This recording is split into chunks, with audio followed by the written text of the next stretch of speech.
the sun, an incandescent sovereign in the vast cerulean theater of the sky, beat down with unyielding, almost personal ferocity upon the meticulously manicured, unnaturally verdant swards of Meadowbrook Estates. It was the kind of relentless, sweltering midsummer incandescence that caused the distant asphalt roadways to shimmer and distort like illusory pools of dark water, and coaxed the unseen, multitudinous cicadas into a monotonous, brain-numbing, incessant, high-pitched drone. For 91-year-old Mrs. Eleanor Harris, a cherished and long-standing, deeply respected resident of this seemingly idyllic, picture-perfect residential community for over 5 remarkable, memory-filled decades, the oppressive sultriness was, in truth, a relatively minor inconvenience. It paled in comparison to the gnawing, persistent anxiety that had, in recent months, become her almost constant, unwelcome, and draining companion. Her trusty, somewhat battered mobility scooter, which she had affectionately nicknamed Bessie, was her veritable lifeline to the broader world. It was the crucial key that allowed her to maintain some precious, hard-won, and fiercely guarded semblance of personal independence after a debilitating, unfortunate fall some years prior had regrettably weakened her hips, leaving her reliant on external assistance for safe and comfortable ambulation. She utilized Bessie's steady, reassuring electric hum to navigate the smooth, well-maintained paved sidewalks of the sprawling estate. She faithfully attended the lively, much-anticipated weekly bingo games held in the cool, spacious, and well-appointed clubhouse. She also diligently, lovingly tended to her small, vibrant patch of prize-winning, fragrant roses flourishing beautifully in the designated community garden area, a source of great pride and quiet joy. The primary, unsettling font of Mrs. Harris's pervasive, simmering unease was a formidable, rather intimidating woman named Gwendolyn Albright. Gwendolyn was a middle-aged, officious, and undeniably influential member of the powerful Homeowners Association. Her rather unsavory, widely discussed reputation preceded her throughout the winding lanes and cul-de-sacs of Meadowbrook like a particularly noxious and unavoidable miasma. Gwendolyn, or Glenda the Grinder, as some of the more rebellious, free-spirited, and perhaps unwisely outspoken residents frequently, and with a certain grim satisfaction, called her in hushed, conspiratorial tones, always well out of her presumed earshot, was a self-appointed, utterly zealous, and often pedantic guardian of Meadowbrook's extensive, frequently bewildering, and sometimes contradictory compendium of rules, regulations, and bylaws. Her frequent, invariably unsolicited pronouncements on all manner of community matters were consistently delivered with an overbearing, condescending air of completely unearned, almost regal authority. Her gaze was consistently sharp, unnervingly probing, and intensely, almost gleefully, accusatory. She always seemed to find some infinitesimal, previously unnoticed, and usually insignificant minor infraction upon which to fixate her considerable, unwavering attention. She appeared to genuinely, deeply relish the modicum of power, however small and ultimately insignificant in the grander scheme of human affairs, that her elected position within the complex HOA hierarchy afforded her. She often, and quite needlessly, inserted herself forcefully into neighborhood disputes, liberally offering unsolicited and usually entirely unwelcome, dogmatic, and frequently ill-informed opinions on a vast array of subjects, whether invited to or not. Just the previous Thursday, as Eleanor recalled with a fresh wave of discomfort, Gwendolyn had confronted her directly as she was parking Bessie near the clubhouse. Mrs. Harris. Gwendolyn's voice, sharp and carrying, had sliced through the morning quiet from her second-floor overlook, That contraption of yours is an eyesore right there, and it's probably leaking oil again. Howard will have yet another mess to clean because of your carelessness. Deed. Eleanor, startled but maintaining her composure, had looked up. Good morning to you. Gwendolyn, Bessie is parked quite out of the way of any foot traffic, I assure you, and she certainly doesn't leak oil. She's electric. Gwendolyn had scoffed, her arms crossed tightly. The community rules, which you seem to conveniently ignore, clearly state that all personal vehicles, including scooters, must be parked in designated spots only, that Eve is not a designated parking spot. Some of us here actually care about maintaining the aesthetics and pristine order of Meadowbrook, and I distinctly recall seeing poor Mr. Howard scrubbing stubborn stains right there on that paving last week. Directly after one of your extended visits, Eleanor had sighed, a small, almost inaudible sound of resignation, but stood her ground. I believe I am well within my rights to seek a moment's shade here, Gwendolyn. This spot offers necessary relief from this dreadful fervency, and I am obstructing nothing and no one. Rights, Gwendolyn had sneered, her lip curling. Some people seem to think they have special rights to inconvenience everyone else in this community. With a final, dismissive glare, she had turned and disappeared back into her condominium.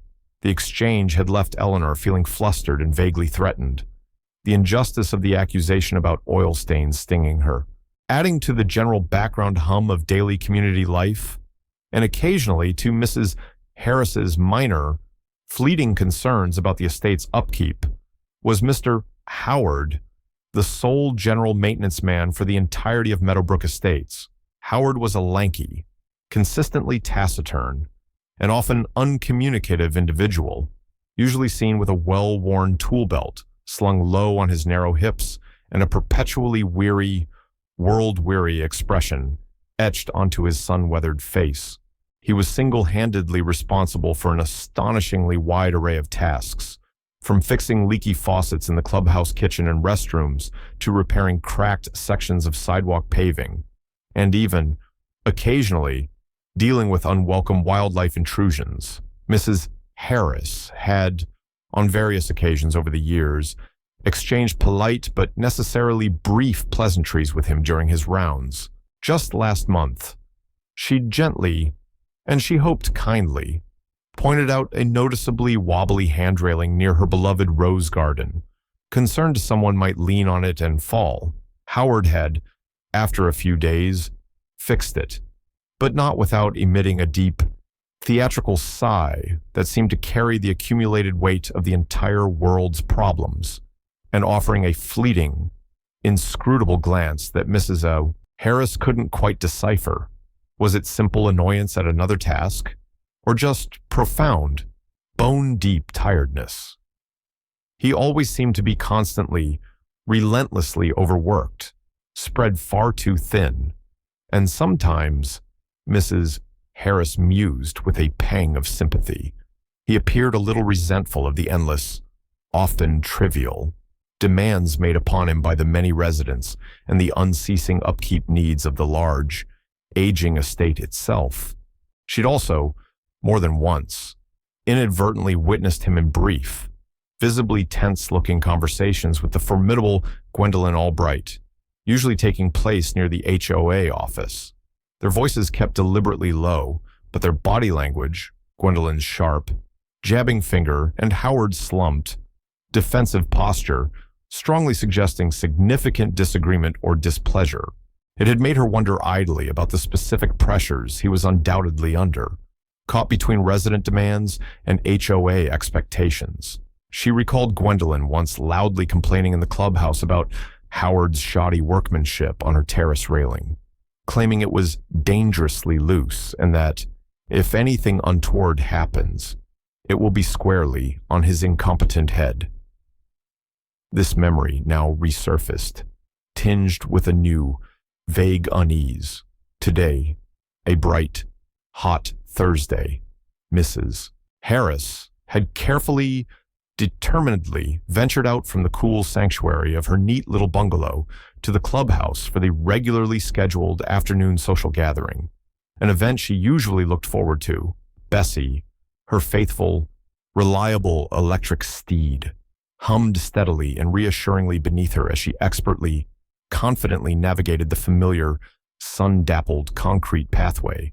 Upon reaching her destination, and after a moment's careful scanning, finding a pleasantly shady spot directly under the wide, welcoming overhang of the clubhouse, she meticulously, almost painstakingly, parked her scooter. She took extra, deliberate care this time to ensure it was positioned well out of the direct path of the main entrance, practically invisible to casual passers-by unless one was specifically, actively looking for it.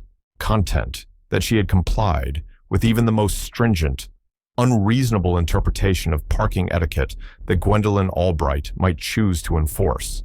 She then made her way slowly, but with a distinct sense of pleasant anticipation, inside the cool, air-conditioned interior of the building, looking forward to a refreshing glass of chilled iced tea and some light, engaging, friendly conversation with her peers and fellow residents. She noticed, as she passed under the eave, that one of the decorative iron brackets, holding a hanging fern, seemed to have a slightly loose bolt.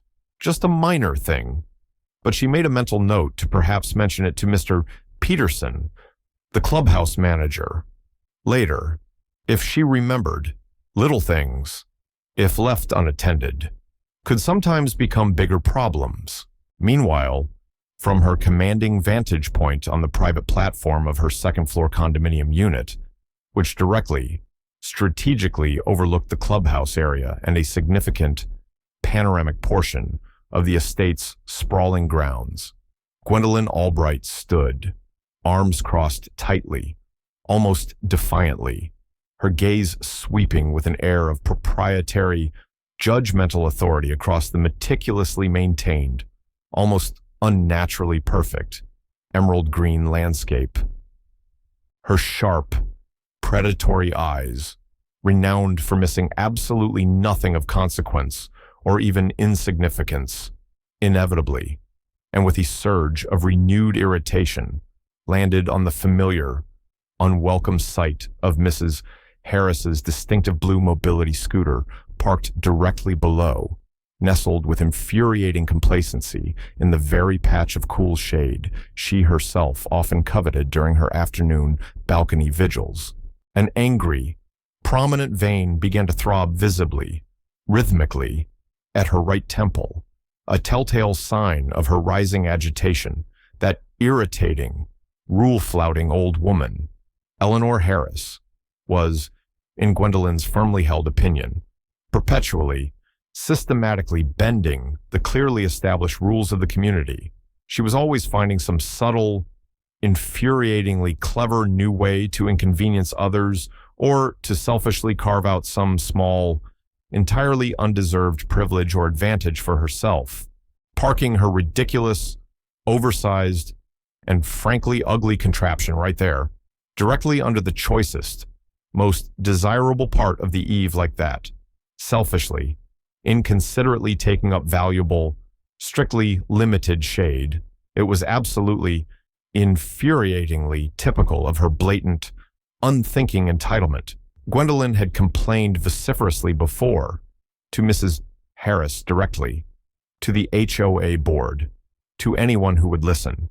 Yet here it was again, a brazen act of defiance, a large, imposing, and undeniably dangerously heavy concrete urn, currently filled to overflowing with vibrant, cascading, but exceptionally weighty, deep purple petunias, sat, as it always did, rather precariously close to the very edge of Gwendolyn's ornate, wrought iron deck railing. An idea, dark, ugly, profoundly disturbing, and frighteningly impulsive, began to coalesce insidiously, like a toxic miasma, in the turbulent, resentful recesses of her agitated, overwrought mind. A definitive, unforgettable way to teach the insolent old woman a truly lasting, impactful lesson, a way to demonstrate, unequivocally and for all time, that the established rules and regulations of Meadowbrook Estates applied universally, without exception, to everyone, regardless of their advanced age, their social standing, or any perceived, often conveniently exaggerated, physical infirmity. With a sudden, explosive, almost guttural grunt of unexpected physical effort, fueled by a potent, instantaneous surge of long-simmering, bitter resentment, Gwendolyn Albright heaved the massive, unwieldy stone container upwards, just enough to clear the low lip of the railing, and then, with a determined, forceful shove, propelled it decisively over the surprisingly insubstantial balcony railing. The heavy pot, for a silent, terrifying, suspended moment, seemed to hang, almost motionless, in the superheated, stagnant air. Then, it plummeted downwards with terrifying, accelerating velocity, a silent, deadly, earth-toned projectile starkly, dramatically silhouetted against the painfully bright, utterly indifferent canvas of the clear, late afternoon sky. Inside the cool, air-conditioned, and previously tranquil sanctuary of the clubhouse, the gentle, convivial, low murmur of polite, elderly conversation and the occasional, soft ripple of shared laughter was abruptly, violently, and shockingly shattered by a deafening, sickening, splintering crash emanating from just outside the main entrance doors. A collective, startled, fearful gasp, sharp and visceral, filled the suddenly, unnervingly silent room. Mrs. Harris, mid-sip of her iced tea, felt a violent, sickening jolt of pure, unadulterated fear course electrically through her frail body, coupled almost instantly with a disorienting wave of utter, profound confusion. What on God's earth could that terrible, violent noise possibly have been outside? The scene that greeted the first few brave, curious onlookers who cautiously ventured out was one of pure, unmitigated, almost unbelievable horror. The massive concrete receptacle, its once vibrant contents of rich, dark soil and delicate, colorful flowers now scattered widely like grotesque, funereal confetti, had landed with devastating, pinpoint, and horrifying accuracy squarely upon Mrs. Harris's unoccupied, defenseless mobility scooter. Poor Bessie's handlebars were grotesquely, unnaturally twisted, the main control panel smashed into 1,000 tiny, irreparable fragments, and the once comfortable padded seat was now deeply, permanently indented, bearing the brutal imprint of its destructive attacker. The heavy vessel itself had shattered catastrophically upon impact, leaving a jagged, dangerous ruin of broken concrete shards and spilling its earthy, fragrant contents across the once pristine paving stones. It was a scene of shocking, inexplicable, and brutal violence. The immediate, overwhelming thought in everyone's mind was the horrifying realization: had Mrs. Harris been on her scooter at that precise moment, or even standing innocently beside it, the consequences would have been unthinkable, undoubtedly tragic, and utterly devastating. A profound, collective wave of immense relief that Mrs. Harris was, by some miracle, safe and unharmed inside the clubhouse, washed fleetingly over the stunned onlookers. This was quickly, almost instantaneously, followed by a rising tide of anger, bewilderment, and urgent, whispered speculation. Who on earth could have done such a monstrous, dangerous thing? Was it, by some remote, bizarre chance, a freak accident?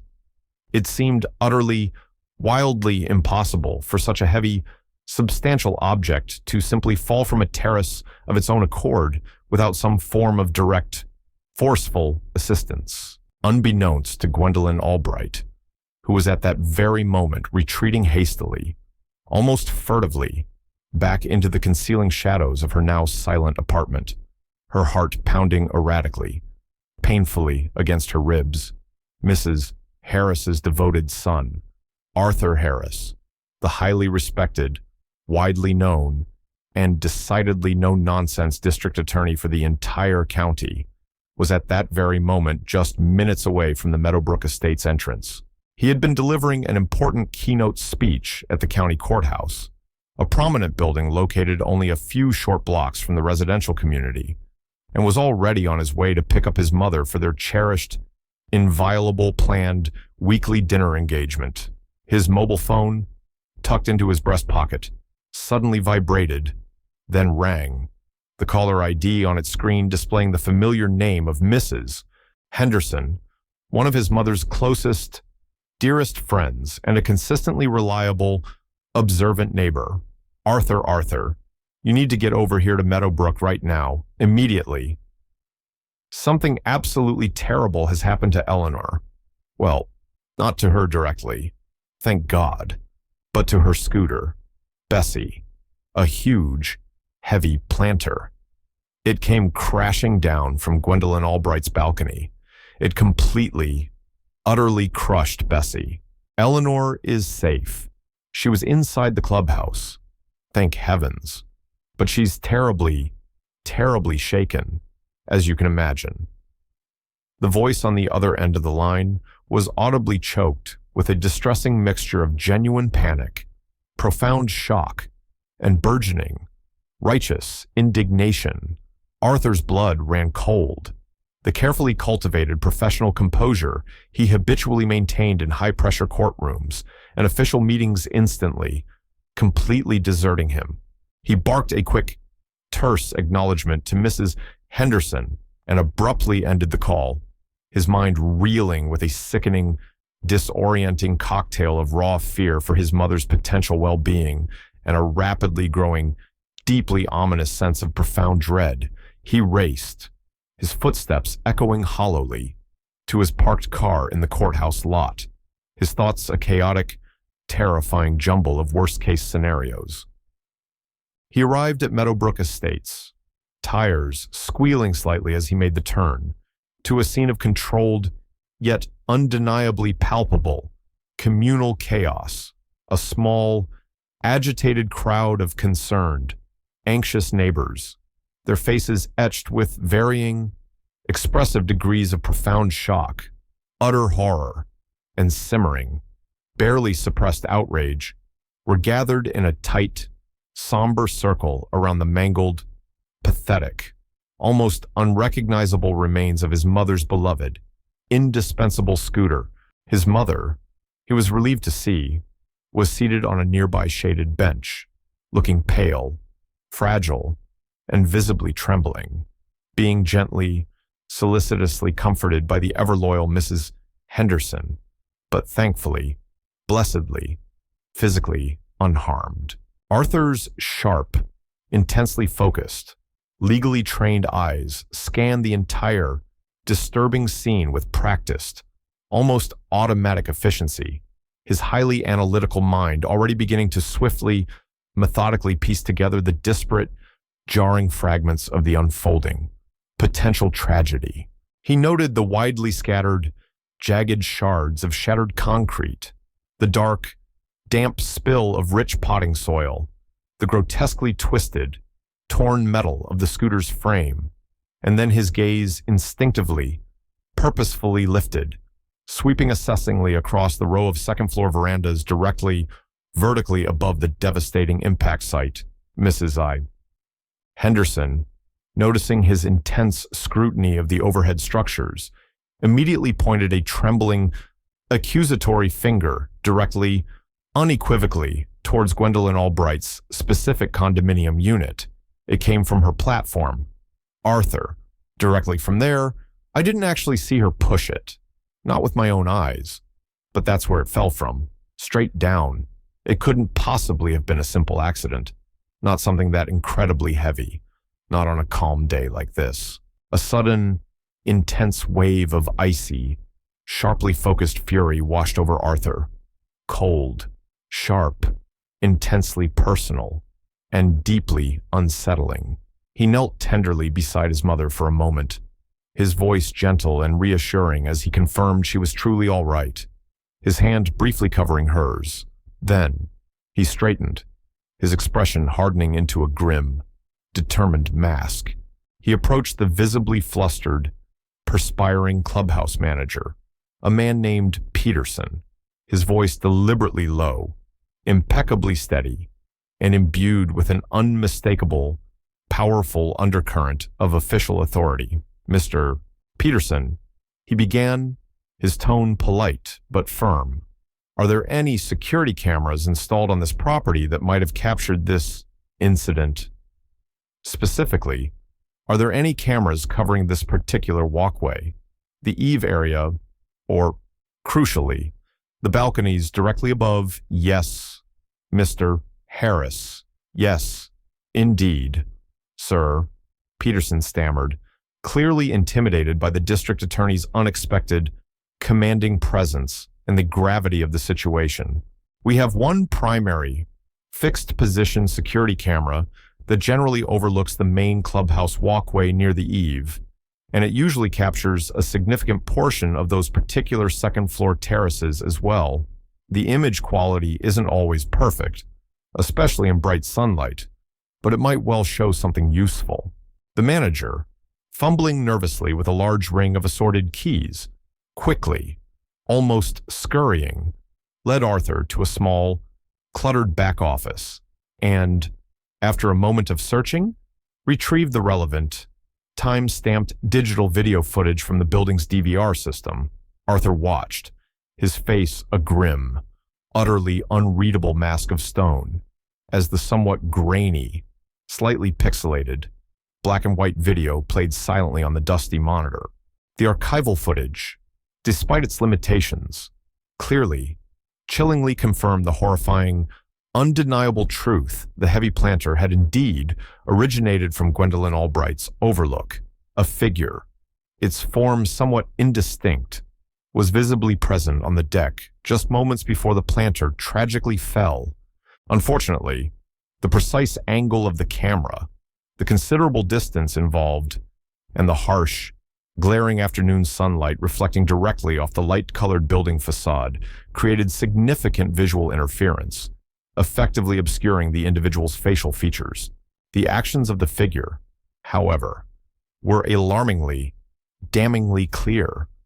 A distinct, observable movement, a visible heaving motion consistent with pushing a heavy object, and then the large planter abruptly disappearing from the visible edge of the balcony's railing, followed only moments later by the evident commotion and scattering of people far below on the ground. The intent behind the action seemed undeniable, almost palpable, but the positive, unequivocal visual identification of the specific perpetrator from this particular security footage alone would, Arthur knew from long experience, be exceptionally challenging, perhaps even impossible, to secure a criminal conviction beyond a reasonable doubt. The railing on that specific platform, Arthur mused aloud, more to himself, his legal mind already dissecting variables, than to the hovering, anxious Mr. Peterson. That container was exceptionally heavy. It would have taken considerable, sustained physical effort for one person to lift and push it over. Or, perhaps the railing itself, the structure meant to secure it, had somehow been compromised, weakened. He thought again, fleetingly, of Mr. Howard, the estate's maintenance man. He made a mental note. Had there been any recent logged work orders specifically for Gwendolyn Albright's balcony, or any general, recent inspections of all the estate's balcony railings? Peterson, unfortunately, couldn't recall any specific recent maintenance work on that particular unit offhand, but promised earnestly to immediately check all the meticulously kept maintenance logs and report back, as his mother, still visibly shaken and pale, but steadfastly refusing any formal medical attention beyond a cursory check by paramedics who had quickly arrived on scene as a sensible precaution, was being gently, supportively escorted back to her bungalow by a small group of concerned, solicitous friends. Arthur pulled out his official, county-issued tablet, his fingers, driven by a potent, volatile mixture of profound filial outrage for the assault on his mother's peace of mind and her property, and an unwavering, ingrained sense of professional duty, flew rapidly, expertly across the touchscreen keyboard. He began to meticulously draft the initial, complex legal paperwork required for a full, comprehensive, and immediate criminal investigation, preliminarily citing potential felony charges including, but not limited to, reckless endangerment with extreme indifference to human life and aggravated assault with a deadly weapon, pending positive, irrefutable identification of the perpetrator and the gathering of further corroborating evidence. He silently vowed, with a cold, hard certainty, that he would personally use every single ounce of his considerable, hard-earned legal expertise and the full, formidable resources of his district attorney's office to ensure that the person or persons responsible for having so cruelly, so callously, and so dangerously endangered his beloved mother's life, and for having so wantonly destroyed her vital, cherished means of personal mobility, would ultimately face the most severe, uncompromising consequences the established laws of the state allowed. The initial police investigation, spearheaded by a seasoned, highly competent lead detective named Miller, whom Arthur knew personally and trusted implicitly to be thorough and methodical, began almost immediately, even as the sun began its slow descent. The terrace of Gwendolyn Albright's condominium unit naturally became the primary, intense focus of their initial investigative efforts. Gwendolyn, when formally questioned by Detective Miller later that evening, was predictably indignant, vociferous in her denials, and feigned complete bewilderment at the accusations. She adamantly, repeatedly claimed that she had no involvement whatsoever, suggesting, with a theatrical wave of her hand, that the heavy urn must have been precariously balanced on the railing for some time, and then, perhaps, unexpectedly overturned by a sudden, unusually strong gust of wind. A claim that seemed utterly, laughably implausible, given the planter's considerable, undeniable weight and the relatively calm, still atmospheric conditions prevailing that particular afternoon. She was, however, underneath the bluster, visibly, palpably nervous. Arthur noted from Miller's preliminary report, her usual aggressive, overbearing bluster was noticeably, significantly tinged with a new, unfamiliar, and quite revealing edge of genuine, underlying fear. Forensics experts, summoned by Detective Miller, were called in the very next morning. They meticulously, painstakingly examined every square inch of the remnants of Gwendolyn's balcony railing, particularly the section where the heavy planter had evidently been situated just prior to its fall. It was here, during this detailed, methodical examination, that a crucial, potentially case-altering discovery was made. While the main structure of the railing itself was found to be generally sound and secure, the specific area of the top rail around where the heavy stone pot had rested bore distinct, fresh, and significant abrasions, consistent with a heavy object being dragged or scraped across its surface. More significantly, and far more damningly, the shattered, jagged remains of the concrete receptacle itself, when carefully collected and processed in the lab, yielded several clear, albeit partial, latent fingerprints. These recovered prints, when meticulously compared and run through the comprehensive automated fingerprint identification system AFIS database, came back with a swift, conclusive, and undeniable positive match: Gwendolyn Albright.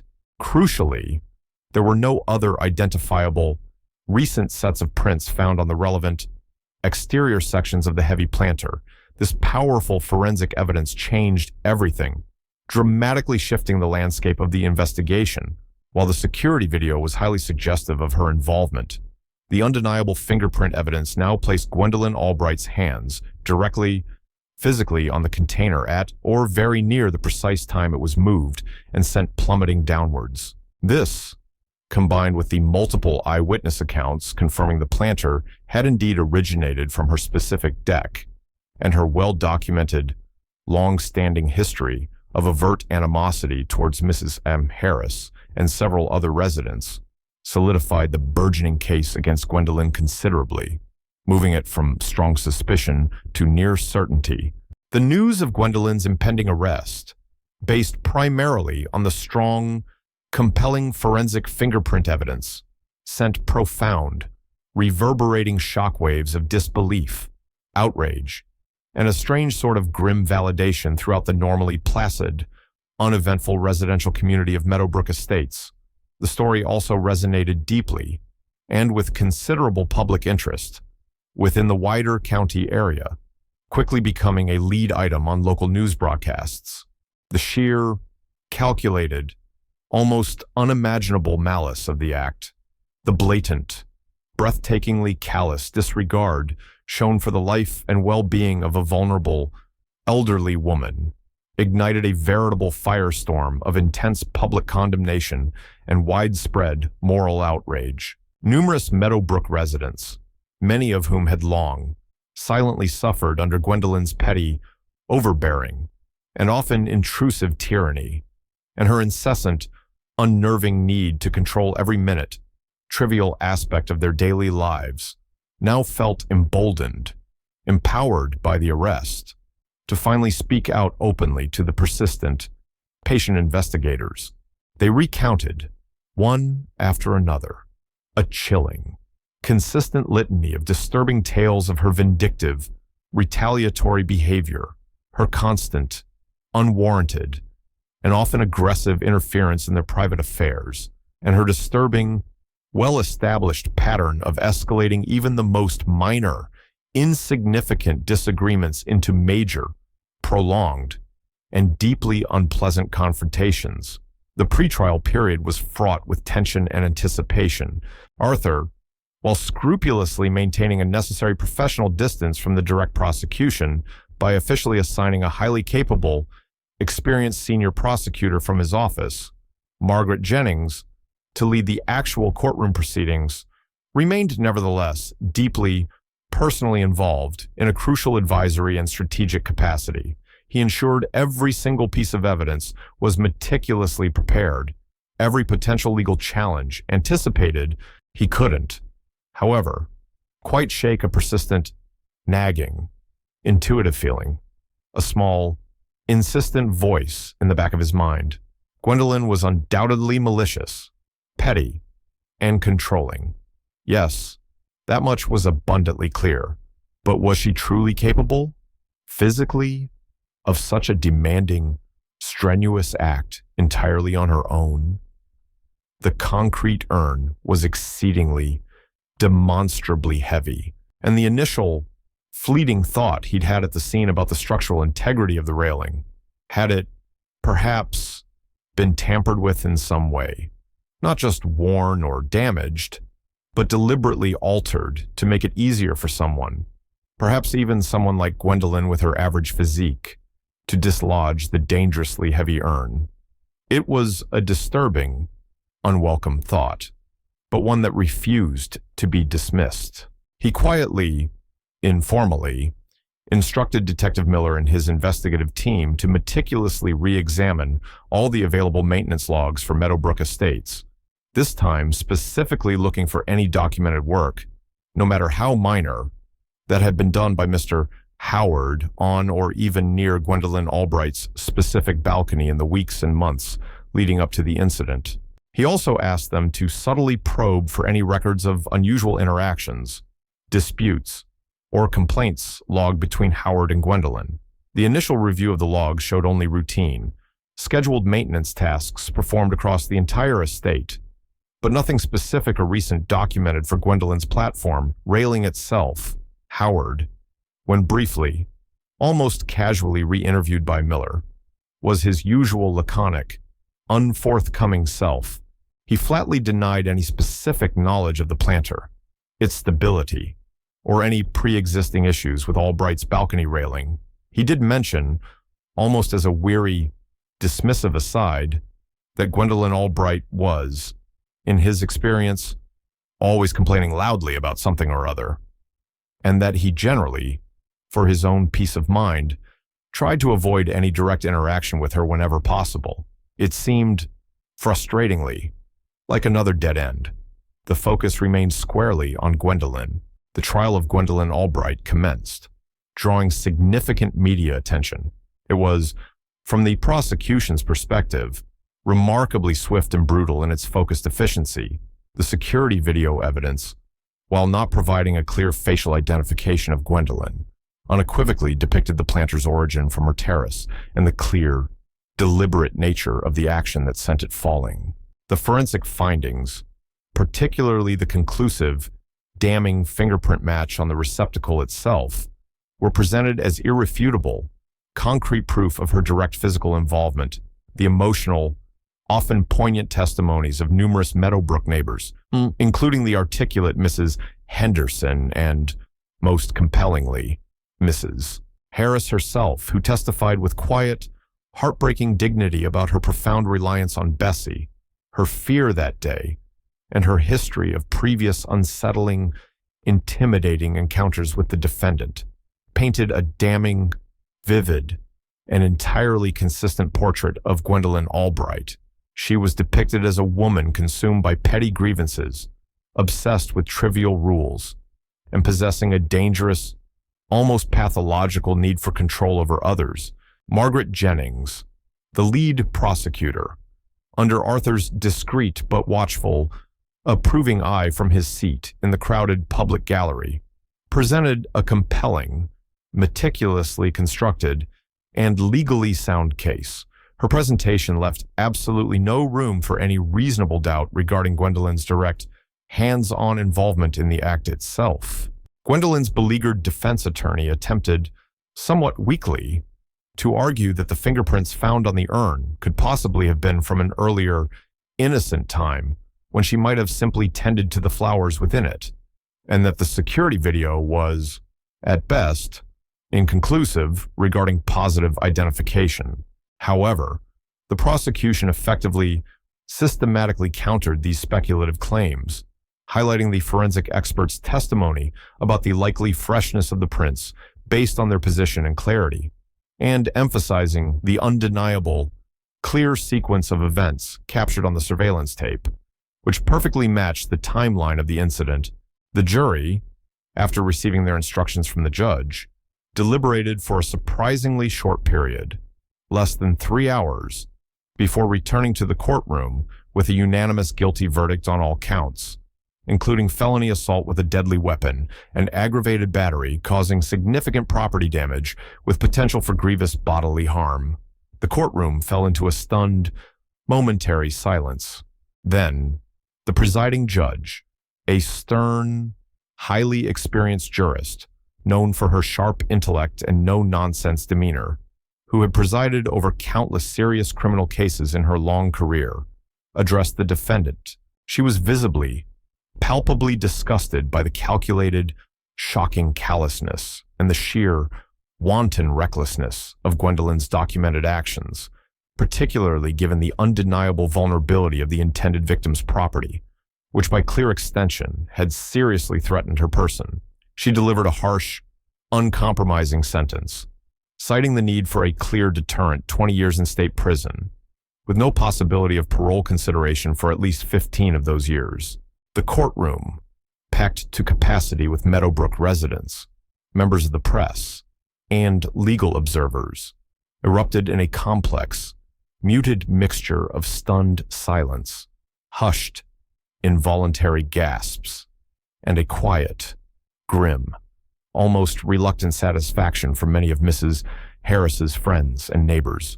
Justice, it appeared, at least in this phase, had finally and decisively been served upon the infamous Glenda the Grinder. Then, as the bailiff moved to escort a now sobbing, hysterical Gwendolyn Albright from the courtroom. And just as the judge was about to formally adjourn the proceedings, a frantic court clerk hurried towards the bench, handing a note to the judge and a copy to a bewildered Margaret Jennings. Jennings read it, her eyes widening in disbelief.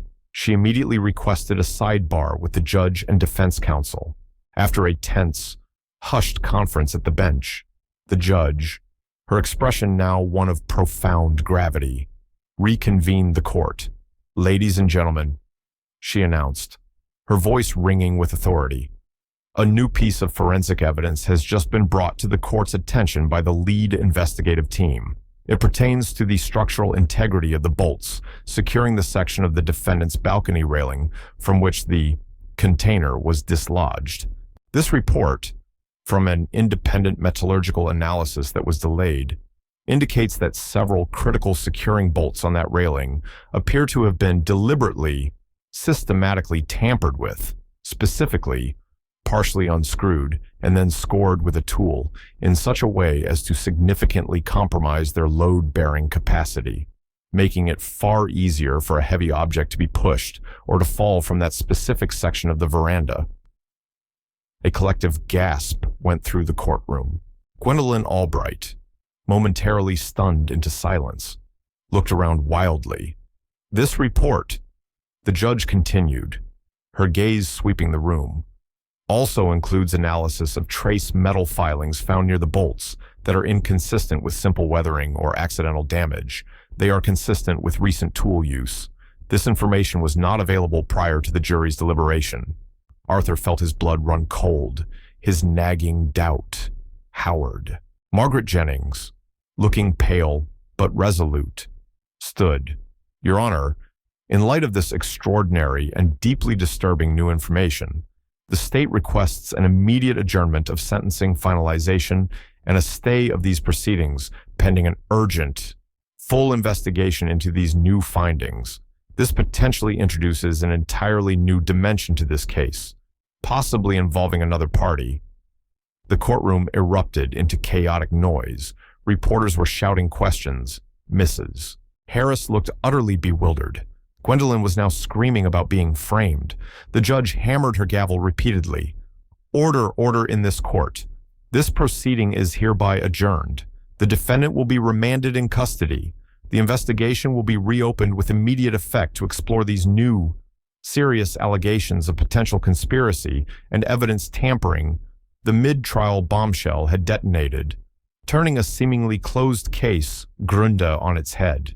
The focus, Arthur knew with a chilling certainty, would now have to turn, laser-like, towards Mr. Howard, the quiet maintenance man, and the secrets his silence might conceal. The true depths of the malice at Meadowbrook Estates were only just beginning to be plumbed. The immediate fallout from this stunning courtroom reversal was immense. The Meadowbrook Estates Homeowners Association, already reeling, now faced even more intense public scrutiny. Mrs.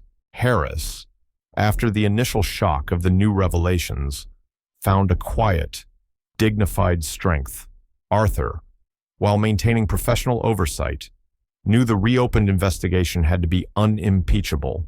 Weeks later, armed with new warrants spurred by the forensic report on the balcony bolts, Detective Miller's team executed a search of Mr. Howard's small apartment and work locker. They found little of immediate interest, but analysis of his work computer and, crucially, a recovered and previously deleted personal digital journal on a cloud account painted the final, horrifying picture. Howard's journal entries, filled with bitterness and resentment, detailed his growing animosity towards both Mrs. Harris for her perceived demanding nature and Gwendolyn Albright for her constant, demeaning complaints about his work. He had, over several weeks, meticulously, almost invisibly, loosened the specific bolts on Gwendolyn's deck railing supporting the heavy urn, all while Gwendolyn had been loudly complaining about that very railing feeling wobbly, a complaint Howard had dismissed to her face but secretly used as cover for his tampering. His journal chillingly detailed his twisted hope that Gwendolyn, in one of her rages, might impulsively push the planter, or that it might even fall accidentally. So he knew Gwendolyn's prints would be on the pot from her tending it. He had created the deadly opportunity, intending for Mrs. Harris to be harmed and Gwendolyn to take the sole blame. The story of Glenda the grinder and the falling planter was no longer just a cautionary tale about petty tyranny. It had become a far darker narrative of insidious, calculated malice and manipulation. Gwendolyn, while still culpable for her actions, was now also seen as a partial victim of Howard's far more sinister plot. The pursuit of complete justice in Meadowbrook Estates had just become infinitely more complex. Evil oft wears a simple mask, its depths unseen until the stage is bare